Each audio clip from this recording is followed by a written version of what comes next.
We've got a pair of perfect 10s on the board today. Two critical vulnerabilities that allow unauthenticated attackers to take full control of a device just by messing with the hostname. I'm Morgan. That's Alex. Let's break it down. So we're starting with a duo of flaws that really highlight how the simplest inputs can sometimes be the most dangerous. We're looking at CVE 2025-64093 and CVE 2025-64090. Both carry a CVSS score of 10.0, which is as bad as it gets. Wait, a 10 out of 10? And you said it's related to the host name? That feels almost retro, like something we should have solved back in the early 2000s. You're telling me an attacker can just inject commands into the device name? Exactly. CVE 2025-64093 is the big one because it's unauthenticated. An attacker doesn't even need a password. They just send a specially crafted hostname to the device, and because the system doesn't properly sanitize that input before processing it, it executes whatever arbitrary commands the attacker tucked inside. It's a classic remote code execution path. And the other one, CVE 2025-64090, is that just the light version? Essentially, it's the same mechanism, command execution via the hostname, but it requires the attacker to be authenticated first. Still a 10.0 though, because once you're in, you can escalate or pivot with total authority. If you've got a guest account or a compromised low-level credential, it's game over. It's a good reminder that authenticated doesn't always mean safe. If your internal controls allow a user to change a setting that then triggers a system-level command, you've got a massive problem.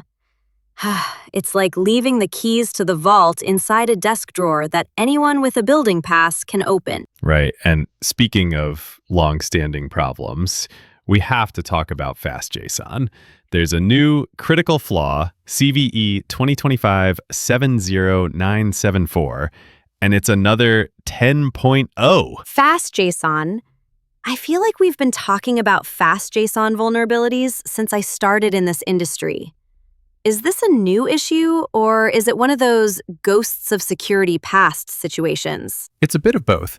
This is CVE 2025-70974, and while it's a 2025 ID, it's actually an incomplete fix for an older issue, CVE 2017-18349. It involves how Fastjson handles something called autotype.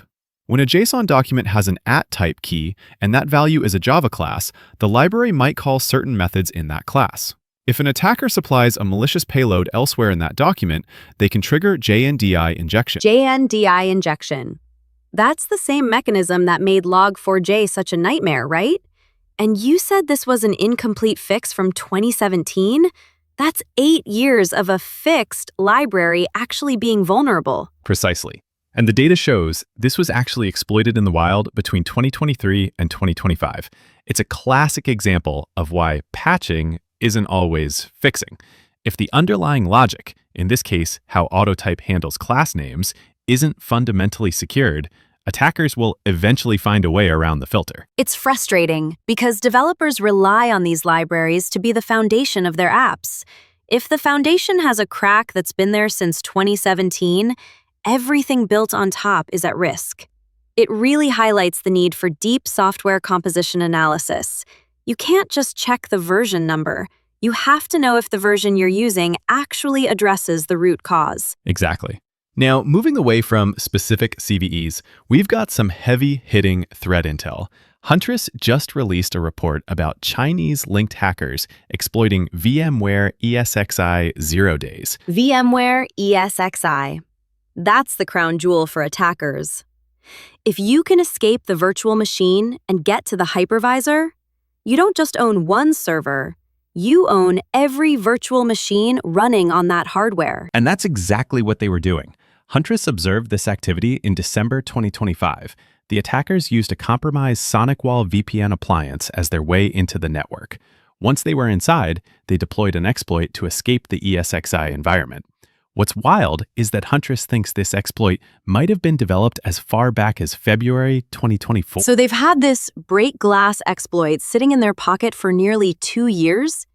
That speaks to a lot of discipline. Usually, when a group finds a 0-day for something as big as VMware, they use it immediately or sell it. Holding on to it suggests a very specific, high-value target set. It does. Huntress managed to stop this specific attack before it reached the final stage, which they believe would have been ransomware. But the sophistication here, using a VPN as the initial door and then a long-held 0-day to jump from the VM to the host, that's top-tier tradecraft. It's that living off the land and staying quiet approach we keep seeing from state-sponsored actors. Speaking of which, Russia's APT-28 is back in the news again, right? I saw something about them hitting energy sectors. Yeah, APT-28, also known as Blue Delta, is running a fresh credential harvesting campaign. They're targeting some very specific entities: a Turkish energy and nuclear research agency, a European think tank, and government organizations in North Macedonia and Uzbekistan. Energy and nuclear research in Turkey, that's a very clear geopolitical signal. APT-28 is tied to the GRU, Russian military intelligence. They aren't looking for a quick payday. They're looking for strategic intelligence. It's the same playbook they've used for years. Find the people with the policy secrets or the infrastructure blueprints and steal their logins. And they're persistent. The report calls it a sustained effort. They don't just try once and give up. They're looking for that one employee who clicks the wrong link or uses a weak password on a portal that doesn't have multi-factor authentication. It's a reminder that while we focus on 0-days like the VMware issue, most of the day-to-day spying is still happening through simple credential theft. If you're in the energy or policy sector, your identity is the perimeter. While we're on the topic of nation-states, there's a new report out about the illicit crypto economy. It turns out 2025 was a massive year for cybercriminal transactions, and a huge chunk of that growth is coming from sanctioned countries like Russia and Iran. That makes total sense. If you're cut off from the global banking system, crypto isn't just a speculative asset. It's your primary way to move money across borders.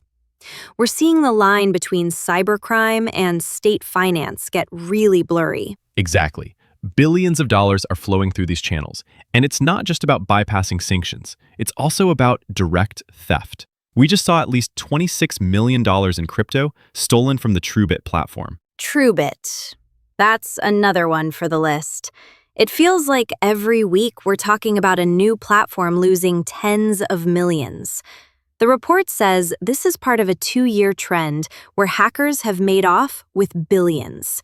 It's an evolving landscape where the attackers are getting much better at finding flaws in the smart contracts or the platform's underlying logic. It's a high-stakes game. When you're dealing with code that is the money, a single bug isn't just a security risk. It's an immediate financial loss. There's no undo button in crypto once the transaction hits the chain. Which is why the leadership at the top of our national security agencies is so critical right now. I saw some news about the NSA's new number 2. That's right. Tim Kosiba has been named the new NSA Deputy Director. He's a veteran of the intelligence community with over 30 years of federal service. He's actually returning to the agency to take over as the most senior civilian leader. 30 years. That's a lot of institutional memory.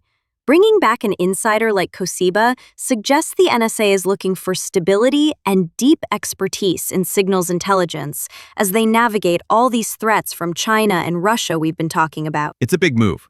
Having someone who knows the agency inside and out is vital when you're trying to coordinate a response to things like the VMware 0-days or the APT-28 campaigns. It's been a busy morning. To say the least. Between hostname injections and nation-state crypto laundering, there's no shortage of things to keep an eye on. The priority for today: if you're using Fastjson, you need to check your versions against CVE 2025-70974 immediately. That 2017 fix might not be protecting you. And for those hostname issues, CVE 2025-64093 and CVE 2025-64090, check your device firmware updates. Don't let a simple string take down your network. Your daily AI-powered security briefing. If this saved you time, subscribe. We're here every morning. Stay patched, stay paranoid.